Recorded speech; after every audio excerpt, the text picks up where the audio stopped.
Bueno, vamos a leer el primer capítulo de el libro Filosofía de la Animalidad de Felice Simati.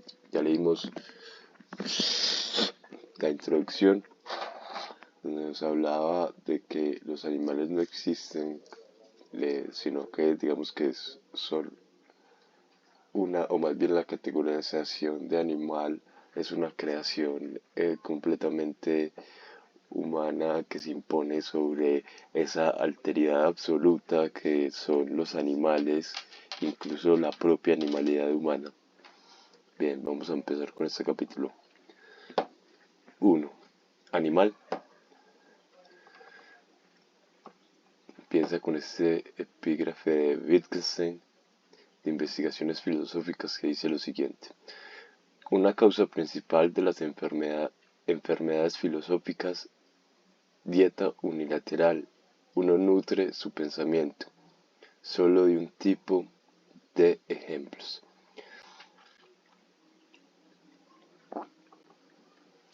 1.1. El animal falta. Un gato nos observa. Comenzamos por un animal cualquiera, uno de los pocos que puede conocer incluso un ciudadano que no ame particularmente a los animales, como puede ser el gato de la tía o el perro de nuestro vecino. El gato, cuando entramos en la casa donde vive, nos puede venir a saludar, pasándonos entre las piernas y frotando la cola en nuestros pantalones. También nos puede ignorar, permaneciendo en un rincón, en su poltrona o debajo de la cama. En cualquier caso, el gato seguirá con su vida, una vida distinta a la nuestra, a menudo distinta de un modo que no somos capaces de imaginar, pero, en todo caso, una vida. La cuestión es precisamente esta. En realidad se trata de una vida inimaginable. No la podemos imaginar precisamente porque es una vida abismalmente distinta a la nuestra. El gato, por supuesto, al igual que nosotros, come, duerme, juega, tiene apetitos sexuales, quizás sueña y al final muere, como nosotros, como todos los seres vivos. Pero estas semejanzas son demasiado genéricas para poder imaginar lo que significa vivir una vida de gato. El problema no es solo que el gato encarna un punto de vista sobre el mundo que es únicamente suyo. Nagel, 1994. Este autor Nagel tiene un texto muy interesante y bastante citado que se llama ¿Cómo se siente ser un murciélago?, donde habla de la experiencia, digamos, subjetiva de, de, bueno, de la vida animal eh, y lo traslada al campo de la vida humana, trayendo a colación el problema de cómo podemos conocer otras mentes. Es muy interesante desde su en fin. El problema no es solo que el gato encarna un punto de vista sobre el mundo que es únicamente suyo. Esto es obvio, aunque sea porque el mismo problema se da entre los distintos seres humanos. En efecto, ¿qué certeza podemos tener de que nuestro interlocutor siente lo mismo que nosotros? En realidad, el gato representa un modo de vivir, de percibir y de pensar completamente diferente al humano. Este libro se ocupa de esa absoluta diferencia, una diferencia, y así comenzamos a comprender lo difícil que puede llegar a ser este problema, que no comparte el mundo del gato, que no contrapone el mundo del gato al del hombre. Esta impostura, que suele ser la tradicional, presupone dos categorías, por una parte el humano y por otra los animales, que a veces es ejemplificada por un animal particular, como el gato en este caso. Ahora bien, el problema es que el gato, como gato, eh, el problema es que el gato, como por otro lado el hombre, no existe. No existe el gato, solo hay este gato, este ser vivo particular. Pero si existe el gato, aún menos existe el animal. Este extraño ser que debería encerrar en sí las características de todos los seres vivos no humanos, sin contar a los vegetales ni a aquellos que no sabemos establecer si deben ser considerados plantas o animales. Desde los priones hasta los virus, desde las amebas hasta las ballenas, desde la lamprea hasta el chimpancé. Sin embargo, como veremos, la filosofía habla casi siempre del animal, así en singular. El animal es la radical diferencia, no respecto a nosotros los humanos, sino en sí. No obstante, antes de desarrollar este punto, es preciso responder a quien podría sostener que el descubrimiento de las llamadas neuronas espejo ha demostrado, por el contrario, que existe una base empática común entre los distintos seres vivos, en particular entre los mamíferos. En concreto, ¿en qué consiste el hallazgo de las neuronas espejo? Un ejemplo. Un mono ve a otro mono que agarra una manzana. En el cerebro del mono observador se activan las neuronas de las áreas motoras, las que controlan los movimientos de su brazo. En este sentido, el mono ve el gesto del otro animal y comprende que se trata de un gesto que también puede él realizar. En sustancia, se trata de un fenómeno de resonancia. Pero esto no significa que el mono observado se haya vuelto transparente a la mirada del mono observador. El gesto de agarrar la manzana no expresa también el sentido de aquel gesto. Es un gesto de exploración, está motivado por el hambre. Quizás solo se trate de que el primer mono no quiere que el que está observando coja la manzana antes que él. Tener una base neurológica en común no implica en ningún caso que el otro animal que estamos observando sea menos misterioso. En el caso de un humano que se las tiene que ver con un animal no humano, hay una ulterior complicación. Si dos seres humanos no se entienden, pueden decirse que existe dicha incomprensión y pueden intentar explicarse con palabras, incluso si no hablan la misma lengua. Con un animal no humano, así como con un bebé, esto no es posible, aunque muchos de los llamados amantes de los animales consideran que los animales propios parece que hablen, en realidad no es verdad que lo hagan, en realidad no tiene nada que ver con el lenguaje. Es uno de esos casos en que el antropomorfismo antropocéntrico hace bromas pesadas. Sin embargo, el punto más interesante teóricamente es el hecho de que el animal encarna una diferencia en sí, no respecto a otra cosa. En esto el animal en particular, el animal no humano, es decir, no lingüístico, es la encarnación del concepto de Luciano de diferencia en sí. Una diferencia en sí no es una diferencia establecida en relación con un modelo, como, por ejemplo, cuando se establece la diferencia de cierto matiz de color respecto a otro matiz del mismo color. En este caso, no captamos el color en sí, sino solo en relación con una norma de referencia, un modelo cromático estándar. En cambio, Deleuze nos pide prestar atención a la diferencia en sí. Para descubrir la animalidad no hace falta más que este gesto. La diferencia vive su experiencia crucial. Implica un pulular de diferencias, un pluralismo de las diferencias libres, rebeldes o no domadas, un espacio y un tiempo propiamente diferenciales, originales. No se trata de partir del animal, sino más bien de esta radical y absoluta diferencia animal, indecible e impensable. Pero, precisamente porque es una diferencia sin identidad, por eso el animal es irrepresentable y, por lo tanto, por eso el humano, que es la criatura del lenguaje y de la representación, no sabe qué hacer cuando el animal se presenta.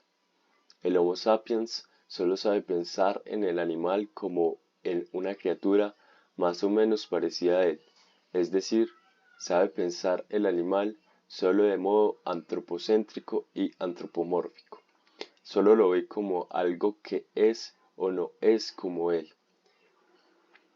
En cambio, Pensar la animalidad requiere ver el animal, pero sobre todo la animalidad que no se limita al animal como una afirmación vital que no implica ninguna negación. En su esencia, la diferencia es objeto de afirmación. Ella misma es afirmación. En su esencia, la afirmación es a su vez diferencia. Para un ser humano, pensar significa partir de un modelo y establecer hasta qué punto el caso singular se acerca y o se aleja de ese modelo.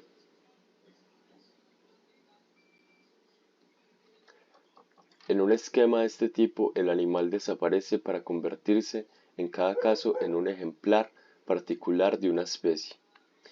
De este modo, siempre se piensa a partir de una negación.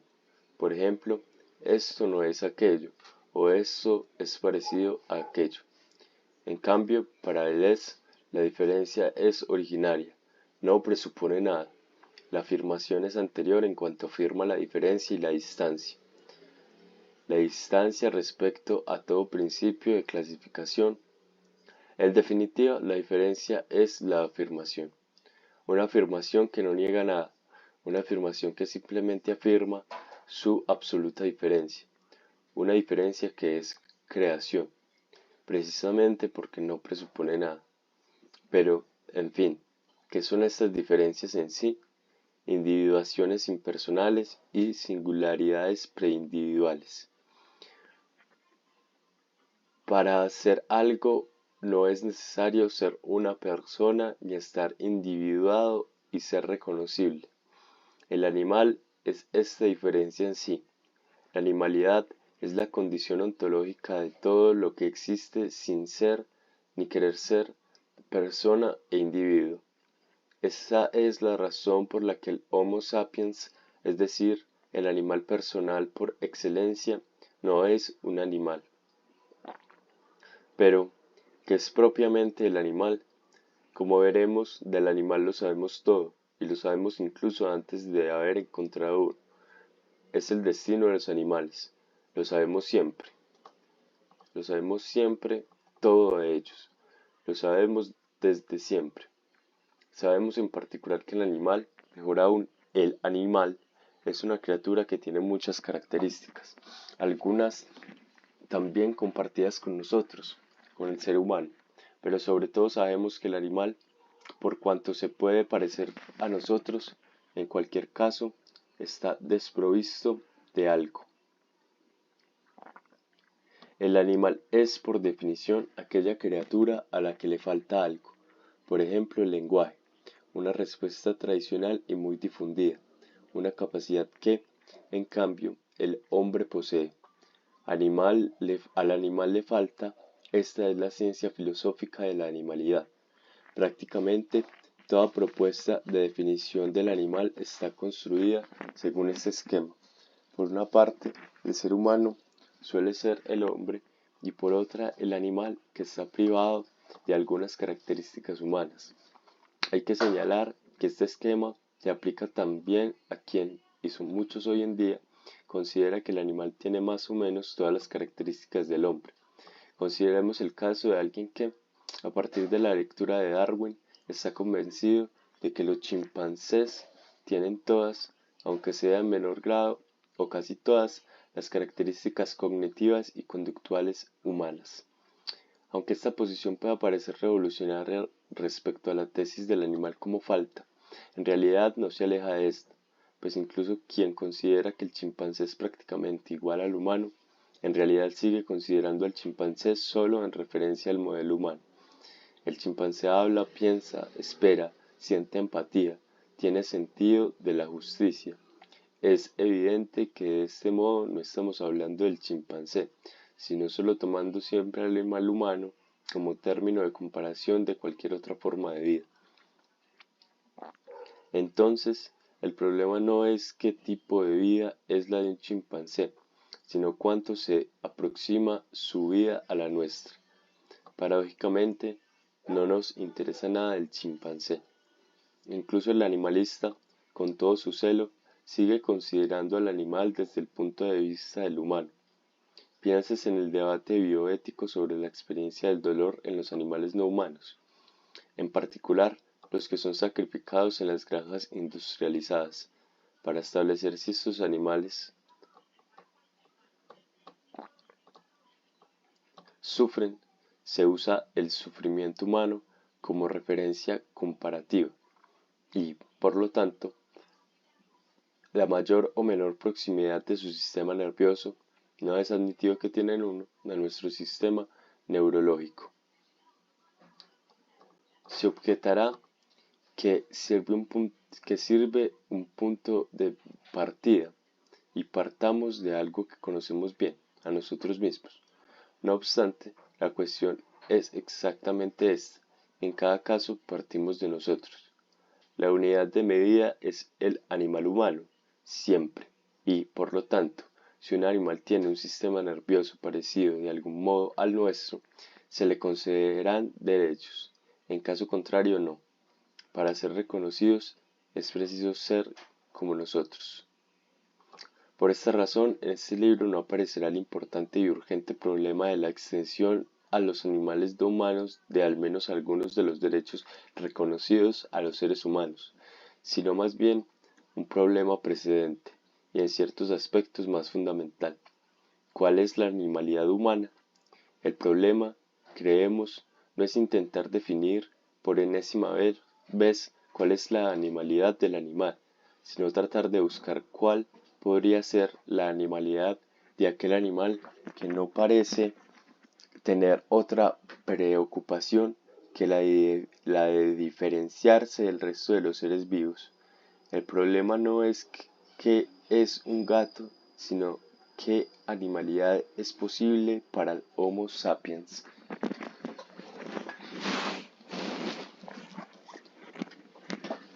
1.2 Mundo y ambiente. ¿De qué está falto propiamente el animal? La respuesta quizás más explícita a esta pregunta la podemos encontrar en un breve libro del zoólogo y filósofo estonio Jacob von Uexküll, Unwelt der Tier.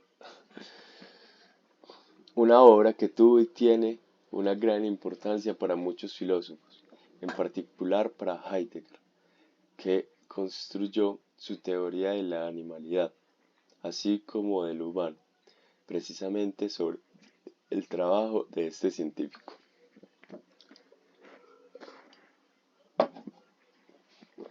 La premisa de von Uexküll es anticartesiana. Los animales no son máquinas, no se los puede seguir concibiendo como simples cosas, sino como sujetos cuyas actividades esenciales son operativas y perceptivas. Enseguida encontramos la ambigüedad intrínseca de la mirada humana hacia los animales, al no dejar de tomar como punto de referencia al humano. El animal no es una máquina como sostenía Descartes, de acuerdo, pero entonces, ¿qué es? Es un ser vivo que tiene una subjetividad, pero la subjetividad es por definición la del humano. El animal, pues, no es una máquina, sino una especie de ser humano, aunque lo sea en grado inferior y distinto. La definición del animal no es capaz de no pasar por la del humano. Este nodo ya lo hemos encontrado, la imposibilidad de pensar el animal si no es a través del humano. La crítica hacia quien, como Descartes, había acentuado demasiado la diferencia respecto al humano se invierte en una imposibilidad de captar la animalidad en cuanto animalidad y no como una simple humanidad de grado inferior. De hecho, ¿cómo es el ambiente un animal? Todo lo que un sujeto percibe deviene su mundo perceptivo y todo lo que hace constituye su mundo operativo. Mundo perceptivo y mundo operativo forman una totalidad cerrada, el ambiente.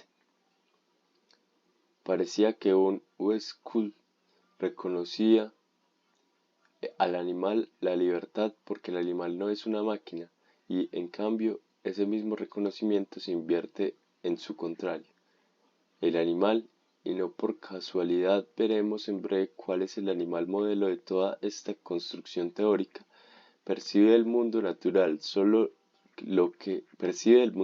solo lo que desde su punto de vista es biológicamente significativo. Este aspecto, el mundo perceptivo, desencadena una serie específica de acciones que se traducen en comportamientos de adaptación.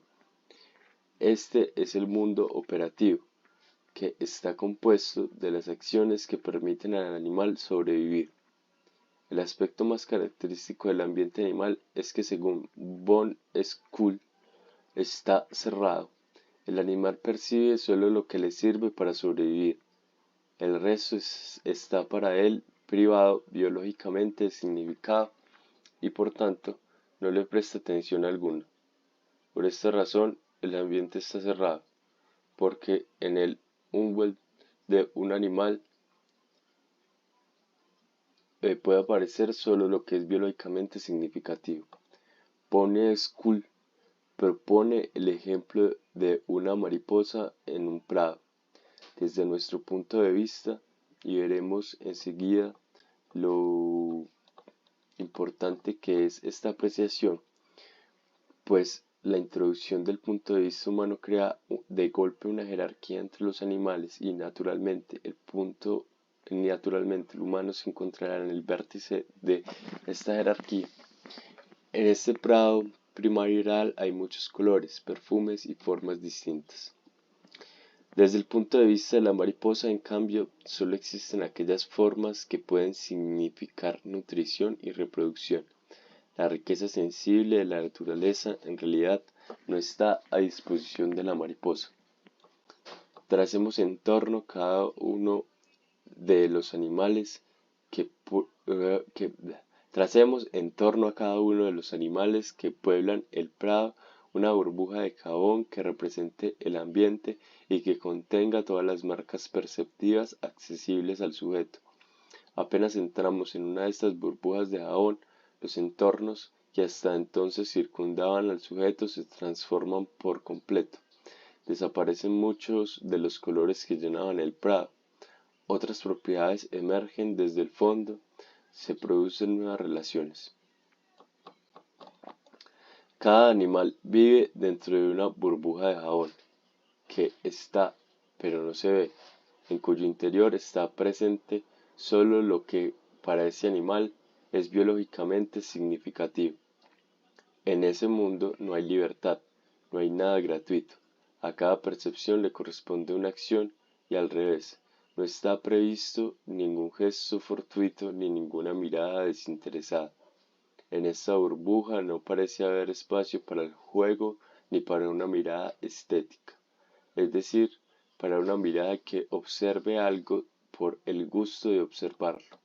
Además, están esos entornos, una noción teóricamente decisiva pero ambigua precisamente desde un punto de vista biológico. Hagamos por un momento de la mariposa dentro de su invisible para ella burbuja. Precisamente el hecho de estar prisionera en la burbuja de la que ignora la existencia le impide la posibilidad de tener noticia de los entornos, que sería el espacio que se extiende en el exterior de la burbuja. Para la mariposa solo existe el ambiente en el que vive con sus marcas perceptivas. Por ejemplo, un determinado color que significa que hay una flor repleta de néctar, a la que corresponden a su vez ciertas marcas operativas, como la acción de volar hacia esa flor colorida para extraer el néctar. Todo sujeto animal se aproxima a su objeto con las extremidades de una pinza, una perceptiva y otra operativa. La primera atribuye una marca perceptiva al objeto, la segunda una marca operativa. De este modo, algunas propiedades del objeto se hacen portadoras de marcas perceptivas, mientras que otras se mientras que otras hacen de apoyo a marcas operativas. Para la mariposa solo existe el ambiente, de los entornos no puede haber rastro. Pero entonces, ¿cómo podemos hablar de entornos y quién y qué puede percibirlos? Aunque hasta ahora parecía que nos ocupábamos de biología, aparece de nuevo la metafísica, es decir, el hombre y el animal, porque los entornos solo los puede percibir, o mejor, pensar, el animal humano. Aquí vuelve la jerarquía que asoma inexorable siempre que se habla de animalidad. Pero, ¿cuál es el animal que sirve de modelo a von Euskul? ¿Cuál es el que deberá soportar el peso de representar al conjunto de todos los animales? Y es que siempre sucede así. Se habla del animal en general, pero en realidad se habla de un animal en particular. En este caso, el animal es la garrapata. La vida de este artrópodo es descrita como un ciclo funcional, en el que cada paso provoca una marca perceptiva particular.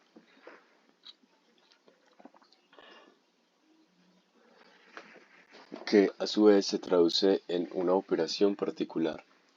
Es preciso señalar que la marca operativa de un objeto desactiva su marca perceptiva. La garrapata percibe un objeto determinado a través de una marca perceptiva específica, por ejemplo, un olor característico que, a su vez, desencadena otra acción específica. La garrapata solo percibe del objeto lo que desencadena la acción. Y una vez que ésta se ejecuta, el objeto literalmente desaparece del horizonte perceptivo cognitivo del animal. En la vida de la garrapata nunca hay un momento en el que el objeto percibido exista de un modo autónomo, es decir, con independencia de la acción que se puede efectuar sobre él. Si existe, existe para desencadenar una acción biológicamente vital, y, para la garrapata, el objeto deja de existir cuando la acción ha comenzado. Para la garrapata, existir significa ser perceptible, y solo puede ser percibido lo que es relevante para su supervivencia. La filosofía de la garrapata es berkeleyana. Por este motivo, el ambiente animal está cerrado, porque a este esquema no se le escapa nada.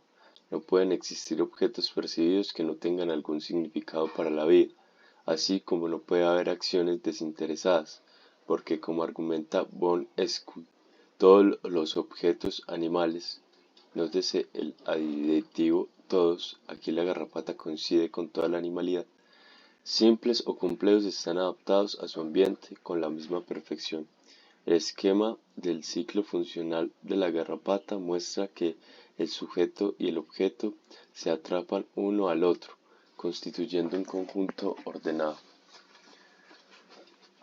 Pero sigamos de cerca el célebre ejemplo de la garrapata. Célebre porque se ha convertido en el modelo de tantos otros animales filosóficos y no solo. El ciclo comienza con el animal en espera. Cuando el mecanismo vital no está en función animal, a pesar de que von Euskul lo considere una subjetividad, permanece quieto, inerme, en espera, como se ha dicho. Aún así, en realidad no es una espera, porque de hecho la garrapata no espera nada. Hasta que se activa el ciclo funcional que la llevará a reproducirse, la garrapata simplemente está en el interior de otro ciclo funcional. Y para la garrapata, entre un ciclo funcional y el siguiente, parecía haber una cesura radical. Así es al menos como von Euskul describe la vida de este ser vivo. Esperar, en cambio, significa tener alguna expectativa de lo que se está esperando. Veremos, conforme avancemos, que es en torno a la cuestión del tiempo donde se juega buena parte de la animalidad humana. Entonces, la garrapata está quieta, escondida entre las ramas de un arbusto. Permanecerá en esta posición hasta que se pase, si es que lo hace, hasta que pase, perdón, si es que lo hace un mamífero por su espacio perceptivo. Los folículos sebáceos del mamífero son los que se hacen cargo de las marcas perceptivas del primer circuito, ya que la excitación del ácido búrico produce en el órgano perceptivo de la garrapata signos perceptivos específicos que son proyectados al exterior como marcas olfativas. Un mamífero, por ejemplo un perro, pasa por los dominios de la garrapata. El ácido butírico, segregado por las glándulas sebáceas, llega hasta sus receptores particulares. Ahora el ciclo de la garrapata puede comenzar. Los procesos en acto en el órgano perceptivo producen por inducción los impulsos correspondientes en el órgano de acción, el cual a su vez provoca que se suelte de la rama. Después de dejarse caer, la garrapata confiere a los pelos con los que entra en contacto la marca perceptiva del impacto, que produce una marca perceptiva táctil capaz de desactivar la marca olfativa del ácido butírico. Todo tránsito perceptivo desencadena una etapa operativa, la cual, a su vez, desencadena un nuevo instante perceptivo y así sucesivamente. En todo momento a la garrapata la guía la estimulación procedente del ambiente exterior. La garrapata está en un estado de completo abandono respecto a su ambiente. También en este caso es una subjetividad curiosa la que atribuye von Esquel a la garrapata y al animal en general, pues es una subjetividad que no tiene ni expectativas ni proyectos, ni lamentaciones ni deseos. La garrapata depende por completo de su situación ambiental. Ahora está sobre el cuerpo del mamífero y toca la piel. La nueva marca táctil activa un movimiento de exploración hasta que éste, a su vez, no es suprimido por la marca perceptiva térmica en el momento en el que la garrapata llega a un punto sin pelos y comienza a perforarlo. Inicia así un ulterior ciclo operativo, ya que la sangre que chupará del mamífero le permitirá completar el proceso de reproducción. En este punto, una vez completado el ciclo, el animal puede dejarse morir, pues los huevos que ha puesto iniciarán otro. Por lo tanto, ¿qué le falta a la garrapata? En el prado donde esta historia de vida y muerte comenzó, existen una gran cantidad de estímulos perceptivos, pero toda esta riqueza y belleza, la garrapata de von Esquel y por lo tanto el animal de von Esquel no la percibe, y como no la percibe, entonces literalmente es como si no estuviera. En el mundo aniquilado que envuelve a la garrapata, tres estímulos brillan como señales luminosas en la oscuridad. El resto permanece oscuro e invisible. Ahí está entonces lo que le falta a la garrapata, y con ella cualquier otro animal. El suyo es un ambiente, pero un ambiente limitadísimo y cerrado, en cuyo interior solo existen las entidades que tienen una función biológica. Todo el rico mundo que circunda a la garrapata se contrae sobre sí mismo para reducirse a una estructura elemental, que consiste esencialmente en tres únicas marcas perceptivas y tres únicas marcas operativas. Su ambiente. Un animal distinto, por ejemplo un chimpancé, un animal muy de moda hoy en día entre los etólogos y los filósofos, tendrá un ambiente más rico, es decir, con mayor número de marcas perceptivas y de sus correspondientes marcas operativas, pero esto no cambia su naturaleza intrínseca.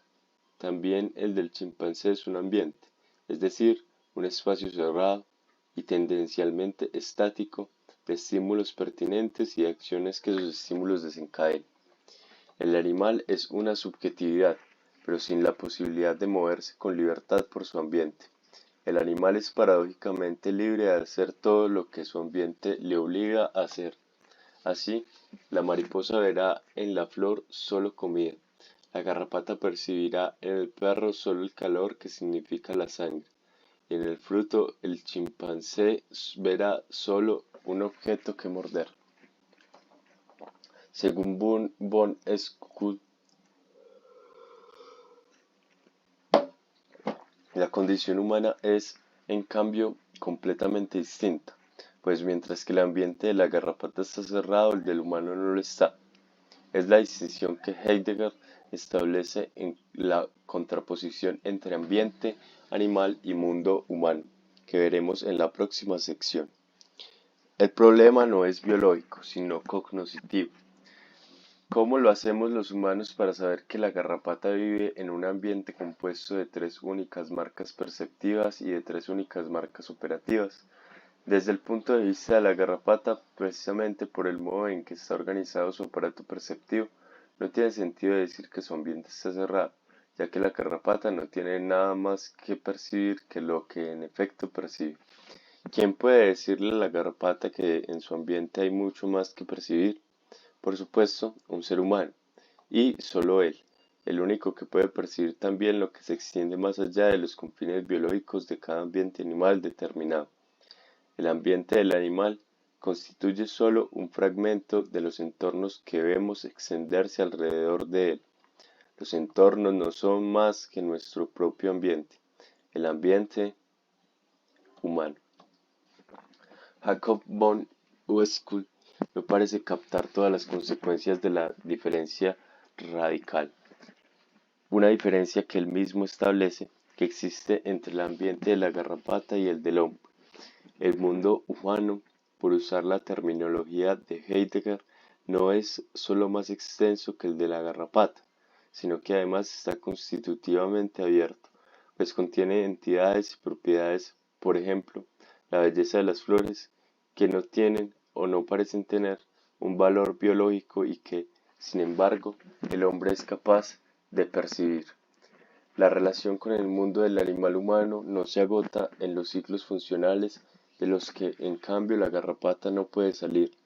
Mientras que la garrapata está gobernada por un plano natural concreto, este mismo vínculo no sirve de hecho para el animal humano, que vive en los entornos del resto de las especies.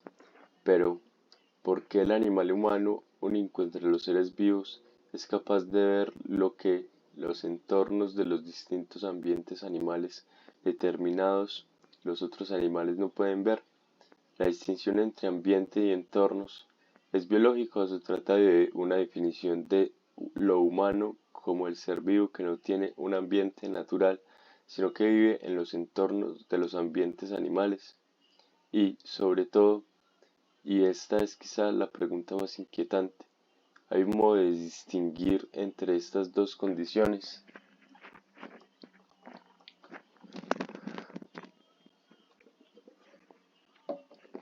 Para von Esquel, también el humano es un ambiente, pero en realidad su descripción introduce una diferencia radical en la relación con el de cualquier animal. El ser humano representa un tipo de mirada absoluta sobre los distintos ambientes animales. De hecho, habita en los mundos que la garrapata no solo percibe, sino que ni siquiera puede imaginar, que la garrapata no solo no percibe, sino que ni siquiera puede imaginar que no percibe. Aun así, von Esquel no quiere situar explícitamente al humano fuera del mundo natural. De hecho, confirma, aunque con argumentos distintos y más sutiles, la tradicional separación del humano respecto a la animalidad. El Homo sapiens es ese animal capaz de ver la animalidad del resto de los animales y, por lo tanto, como atestigua la existencia misma de un libro como Umwelt und Innerwelt der Tiere, ni idea cómo se pronunciará ese alemán, como atestigua la existencia misma del libro, de tomar distancia de la propia animalidad, desde el momento en que consigue ver lo que se encuentra en el exterior de su mismo ambiente. Esta es la tensión teórica intrínseca al libro, que por un lado pretende describir los ambientes animales, incluido el humano, y por otro tiene la pretensión de ser una teoría general de los ambientes animales. Esta doble exigencia es autocontradictoria. Todo ambiente, dice von Escud, está cerrado dentro de una burbuja invisible, lo cual significa que la garrapata no sabe vivir dentro de una burbuja. Es más, significa que la garrapata está convencida de que no existen otros ambientes más allá del suyo. De hecho, para la garrapata no es una cuestión de ambientes en plural, está el suyo, que ella no sabe que es un ambiente, y basta.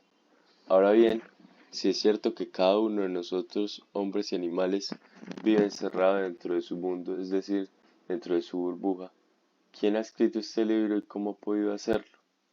¿Cómo es posible escribir un libro como el publicado por von Escud que se proponga describir el conjunto de los animales, de los ambientes animales, incluido el humano, para confirmar la posición particular que se le asigna al animal humano, o mejor, al hombre, precisamente porque es capaz de moverse entre los ambientes animales, en sus entornos, y restituye la excepcionalidad del humano respecto al resto del mundo animal.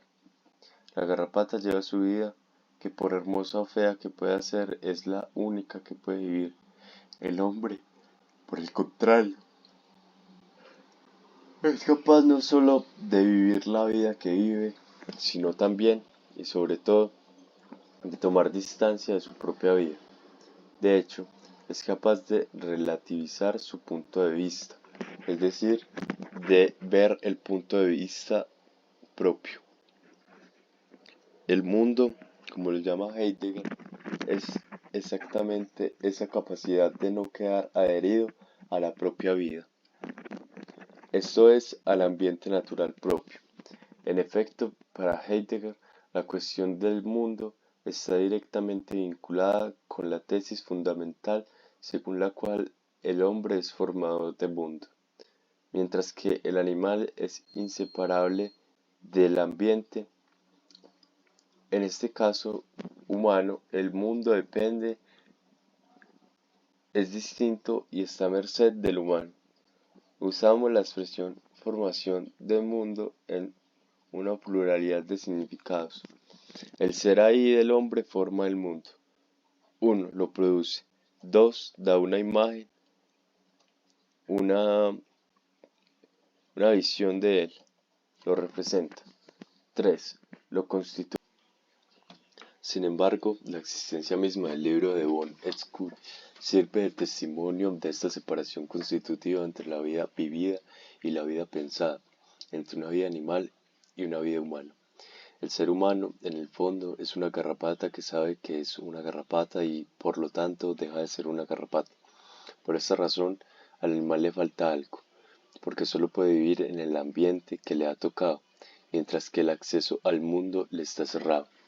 Todas las demás carencias que se le han atribuido al animal a partir de la falta fundamental del lenguaje no son más que una consecuencia de esta carencia originaria.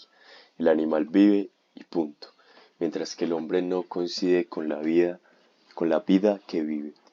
Por tanto, al animal le falta, pero la cuestión es precisamente esta. ¿Es en verdad una carencia la capacidad de ver su propia vida? Al animal le falta la capacidad de ver su propia vida. Esto es lo felizmente obtuso del animal. El desafío de la animalidad consiste en poner en entredicho esta separación esencial del humano respecto a sí mismo. Según Agamben, el tema de la filosofía que viene será la inmanencia. La inmanencia es aquella condición en que una vida genérica coincide con el vivir de esa misma vida, sin restos, reflexiones ni conciencia. Una vida inmanente está completamente privada de trascendencia, pero ¿quién vive, o mejor aún, quién puede vivir una vida de ese tipo? ¿La garrapata encerrada en su ambiente o el ser humano perdido en el mundo? La garrapata de un Scud no deja de inquietar. Desde el momento en que el ser humano se ha constituido en torno a la separación de sí mismo, es decir, desprendiéndose de su animalidad, es necesario comenzar a imaginar cuál podría ser una animalidad humana nunca antes experimentada. El tema de la filosofía de la animalidad no es en modo alguno el de personificar el conjunto de las criaturas, sino el del devenir garrapata del animal humano. En cambio, como hemos visto más arriba, la paradoja del movimiento a favor de los derechos de los animales consiste en tratar de humanizar y sobre todo de subjetivizar al animal, pues ni siquiera este movimiento es capaz de imaginar una vida no subjetiva, no personal, no interior. Los sujetos de una vida no solo están en el mundo, sino que tienen conciencia de él y conciencia también de lo que transpira en el interior de las vidas que pasan ante sus ojos. Por lo tanto, los sujetos de una vida son algo más que materia animada, algo más que plantas que viven y mueren. Los sujetos de una vida son el centro experiencial de sus vidas, individuos que tienen vidas que pueden ser a escala experiencial mejores o peores para ellos, independientemente de cómo las valoren los otros. Por lo menos en el caso de los mamíferos y de las aves, la conclusión a la que llegamos es sencilla. En cuanto a cuestión de hecho, esos animales, al igual que en nuestro caso, son sujetos de una vida.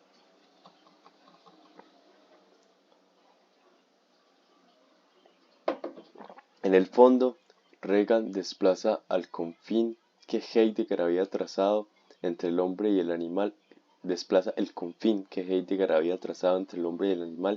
incluyendo a este último en el mundo subjetivo.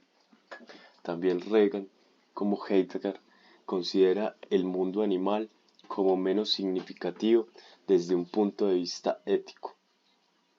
Pero la cuestión no es transformar la garrapata en un sujeto de una vida, sino que más bien consiste en ver al humano como una planta que toma el sol y restituye la vida, que muere y se convierte en tierra, pura relación, pura inmanencia.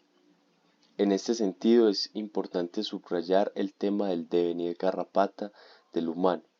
No se trata de transformarse en una garrapata, operación imposible, además de inútil, pues la garrapata ya existe. Devenir garrapata significa, más bien, permanecer en el espacio de interminación que se abre entre ambiente y mundo, donde el ser vivo no es ni una garrapata ni un humano, ni sujeto ni objeto. 1.3. Una vida bestial. El humanismo sitúa al humano en una posición particular respecto al resto de los seres vivos. Según una célebre definición, el hombre no es sólo lo que él concibe que es, sino lo que quiere ser, y no existe hasta que se concibe a sí mismo, justo como quiere ser después de ser arrojado a la existencia. El hombre no es más de lo que hace de sí mismo. La existencia del ser humano precede a su esencia, y por lo tanto es humano aquel ente que decide qué ser, puesto que, volviendo a von Escud, la garrapata no decide de ningún modo qué ser. Recordemos la clausura de su ambiente. En el fondo, para Sartre, el ser humano es humano precisamente porque no es una garrapata. ¿Y qué es lo que lo hace tan diferente qué es lo que hace tan diferente a un ser humano y una garrapata? Su subjetividad. De hecho, el hombre es un proyecto que tiene una existencia subjetiva, a diferencia de un parche de musgo, una diseminación de hongos o una coliflor. Por el contrario, no hay nada de animal en esta vida. Más bien, una vida es humana precisamente porque no es animal, porque es una vida que no se conforma con la vida que es, sino que es una vida de trascendencia. Por tanto, humanismo significa que el hombre siempre está más allá de sí mismo, y es proyectándose y perdiéndose a sí mismo como el hombre se realiza, y por otro lado, es capaz de existir proponiéndose metas trascendentales. Desde que el hombre es trascendente, él mismo es el núcleo y el objetivo de su trascendencia. El único universo que existe es el humano, el universo de la subjetividad humana. Humanismo, trascendencia y subjetividad. El desafío cuando se busca la animalidad no consiste simplemente en su negación, sino que se trata más bien de buscar una vía de escape en su interior, pues el animal huye siempre. Tampoco es necesario que el humanismo sea especialista, seguramente es antropocéntrico y por lo tanto, aunque resulte paradójico, también antropofóbico. El proyecto humanista, aquel centrado en el sujeto adulto y autoconsciente dotado de logos, se estrelló en Auschwitz. Precisamente, aquel sujeto, persona, autoconsciente, no fue capaz de evitar la tragedia del humanismo. Un proyecto que se basa exactamente en la separación del componente racional respecto al vital y animal en el humano. La persona cualifica lo que en el hombre es otro y está más allá respecto de su cuerpo. Auschwitz fue posible precisamente porque el corazón de este proyecto contenía un dispositivo que produce una exclusión doble. Uno, el Homo sapiens se construye trazando un confín entre quien está dentro de la humanidad y quien está excluido, el animal y la cosa. 2. El sujeto puede decir yo porque en el mismo acto de afirmar lo propio se excluye a cualquier otro de esta misma posibilidad. Yo soy yo porque tú no lo eres. En el fondo, se deviene humano solo al condenar a algún otro a la inhumanidad, es decir, a la condición de aquel musgo silencioso del que hablaba Sartre. La actividad política es aquella que desplaza un cuerpo del lugar que le había sido asignado o que cambia la finalidad de un lugar, permite ver lo que no había de modo de que fuera visto. Deja oír un discurso allí donde solo resonaba el eco. Deja oír como discurso lo que solo se entendía como rumor. La política se funda sobre el sustancial desacuerdo entre los seres humanos. Desde el momento en que toda subjetivación es una desidentificación, el desarraigo respecto a la naturalidad de una posición. En este sentido, Auschwitz era y es la omnipresente tentación humana, ya que toda subjetividad se construye paradójicamente a expensas de otras subjetividades. La filosofía que viene, de la que habla Agamben, es precisamente el intento de pensar una vía de escape del humanismo.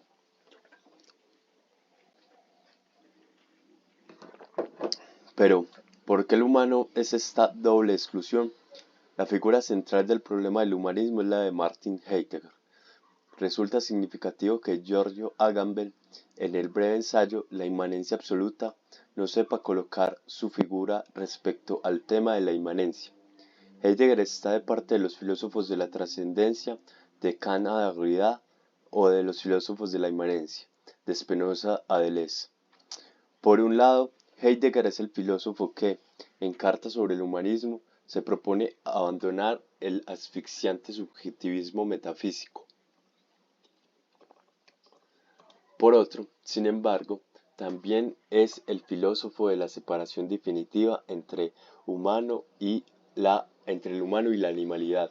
El ser humano podrá finalmente devenir plenamente humano, lo que para Heidegger significa salir del olvido del ser y abandonar así la posición del humano como propietario del mundo natural, solo si llega a reconocer que no es el dueño del ente, el hombre es el pastor del ser.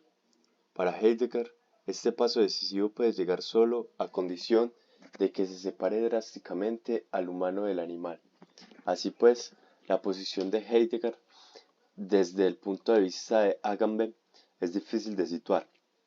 Por un lado, nos recuerda que es necesario salir del humanismo del sujeto metafísico que produce el olvido del ser. Por otro, dice que para cumplir esta operación epocal es necesario desanimizar de forma radical al humano. La consecución de una condición de cercanía con el ser presupone el alejamiento de sí, de la propia animalidad. Se requiere superar una exclusión, la del humano respecto al ser, con una ulterior exclusión, la del animal humano respecto a la animalidad no humana, y, en definitiva, el mundo natural.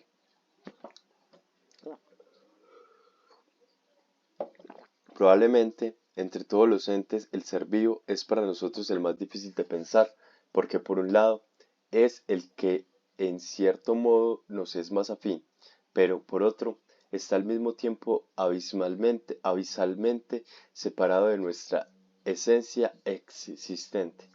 En cambio, podría parecer que la esencia de lo divino nos es más cercana de lo que pueda serlo la extrañeza de los seres vivos, más cercana que una lejanía esencial, que, como lejanía, es más familiar a nuestra esencia existente que el parentesco físico con el animal, cuya insondabilidad apenas es imaginable. Lo divino, es decir, lo que más lejano está, la inalcanzable e impensable trascendencia, nos es más cercano que el animal. Dicho de otra manera, es más fácil pensarse como próximo a Dios que a un gato o a una lombriz. Es una confesión sincera y profunda. Sin embargo, el camino que Heidegger propone emprender para superar el proyecto humanista, así como el arrogante sujeto metafísico, toma enseguida una dirección inesperada. No acercarse a la animalidad, al cuerpo, a la naturaleza, sino por el contrario tomar la dirección contraria, alejarse definitivamente. Resulta difícil imaginar cómo este tipo de recorrido puede llevar a la inmanencia, a la coincidencia de la vida consigo mismo. La salida del humanismo y de sus consecuencias no disminuye, sino que acentúa la distancia entre lo humano y la animalidad. Finalmente, queda preguntarse si, en general, la esencia del hombre, en un sentido inicial y que lo decide todo anticipadamente, está en la dimensión de la animalitas. Estamos en general en la senda correcta para determinar la esencia del hombre mientras que consideremos al hombre como un ser vivo, como los otros, que se distingue respecto a los vegetales, a los animales y a Dios. Se puede proceder así, se puede situar de este modo al hombre en el interior del ente y considerarlo un ente entre los otros. Haciendo eso, se podrán hacer siempre aserciones correctas sobre el hombre, pero también se debe tener claro que así el hombre es definitivamente arrojado al ámbito esencial de la animalitas, aunque no se asimile al animal, se le atribuye una potencia específica. En principio se piensa siempre en el Homo animalis, aun cuando el alma está situada como animus sive mens, y esta última más tarde como sujeto, como persona, como espíritu. La apuesta consiste en decidir que, como hemos visto para Sartre, es la esencia del humanismo, entre Homo humanus y Homo animalis. Para Heidegger, la diferencia entre humanitas y animalitas la representa el lenguaje, que permite al hombre acceder al claro del ser, es decir, le permite comprender el ser en cuanto ser, es decir, no como esta o aquella cosa particular, mientras que todos los demás seres vivos solo pueden tener contacto como la garrapata con la piel del perro, con entes particulares. Solo el hombre es capaz de ponerse en relación con el ser. Por usar la terminología de von Schuh, el lenguaje nos pone en contacto con los entornos que se extienden sin límite más allá de los ambientes animales cerrados. De este modo, el lenguaje nos libera de la identidad entre percepción y acción, que es, en cambio, la característica biológica fundamental de la relación entre el animal y su ambiente. El animal, por ejemplo, la garrapata, puede ver en su ambiente solo aquello a lo que le corresponde inmediatamente una acción funcional que aumenta su fitness. Así pues, se entiende por qué Heidegger considera el alejamiento de la animalidad como la condición para poder acceder al ser. La metafísica piensa el hombre a partir de la animalitas y no piensa en dirección a su humanitas. Si el ser humano es pensado como un ente entre otros animales, nunca podrá salir de la burbuja de su ambiente. En el ambiente solo hay entes particulares, no el ser, que justamente no es un ente como los otros. Para salir de la burbuja ambiental es preciso poder acceder a los entornos, es decir, al espacio del ser. En los entornos no hay entes, más bien es el espacio entre los entes. Pero, ¿cómo comprender los entornos si no son un ente? Lo que permite pasar de los entes al ser es el lenguaje, ya que no está limitado a la expresión de este o aquel ente, sino a la posibilidad de todo ente. Por esta razón, el lenguaje es la casa del ser.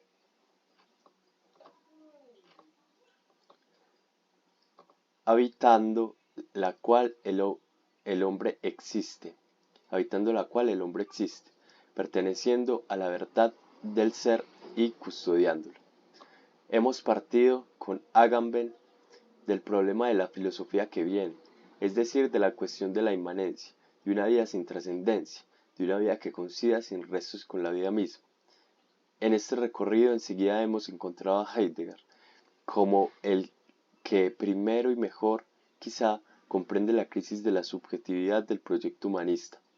Aun así, la solución de Heidegger no desplaza hacia la superación de la separación entre la subjetividad y el cuerpo, la primera y fundamental decisión de nuestra existencia. Porque si queremos encontrar la inmanencia, la primera división que recomponer es la que se da entre subjetividad y la corporeidad, entre Homo humanus y Homo animalis. Una división que convierte a la mente trascendente respecto al cuerpo, en trascendente respecto al cuerpo. El punto de crisis está precisamente en el lenguaje. Ser animal del lenguaje significa ser el animal que puede entrar en relación con el mundo solo a través de la mediación de la palabra. No se puede ser mundo, que es un ambiente animal sin lenguaje. Logos, lenguaje y mundo se encuentran en íntima conexión entre ellos. Dejar fuera la animalitas del humano significa mantener la separación entre cuerpo y mente, entre subjetividad y vida, entre trascendencia y inmanencia. Heidegger aclara que lo que se pone en juego cuando se habla de animalidad es el cuerpo humano, no el del ratón o el chimpancé. El cuerpo del hombre es algo esencialmente otro respecto al organismo animal. El error del biologismo no queda superado por el hecho de que la corporeidad del hombre se le añade el alma. Al alma el espíritu y al espíritu el existencial, y por el hecho de que se predica más alto que nunca el alto valor del espíritu para después hacer recaer todo en la experiencia vivida de la vida. En guardia respecto al pensamiento que con sus conceptos rígidos destruiría el flujo de la vida y respecto al pensamiento del ser que deformaría la existencia. El cuerpo humano no es ni, sobre todo, debe ser solo un cuerpo animal. El humano es humano no porque sea antes que nada un cuerpo animal, es humano a pesar de la animalidad de su cuerpo. Esta es la determinación final que Heidegger respecto a la animalidad humana. Esta es la determinación final de Heidegger respecto a la animalidad humana. El objetivo de su labor filosófica consiste en recomponer la relación entre el hombre y ser, entre hombre y ser, y para hacerlo tiene que abandonar la noción de sujeto típica del proyecto metafísico humanista, es decir, un yo autoconsciente dotado de voluntad y potencia, autoritario y violento. Se trata de recuperar la subordinación del humano al ser. Solo así será posible desarrollar una noción de hombre distinta de la que nos ha dejado la tradición metafísica. Por tanto, el objetivo es una reconstrucción, pero es un objetivo que Heidegger cree poder alcanzar a través de la acentuación del carácter más que animal del humano. Pensar la verdad del ser significa al mismo tiempo pensar la humanitas del Homo humanus. Es necesario poner la humanitas al servicio de la verdad del ser, pero sin humanismo en el sentido metafísico. Es decir, no como Homo animalis, sino más bien como Homo plena y finalmente humanus, más allá de la animalidad. Pero, ¿es este un recorrido practicable? Es posible imaginar una humanidad liberada de las trampas en las que inevitablemente cae el sujeto humano sin repensar la propia corporeidad animal.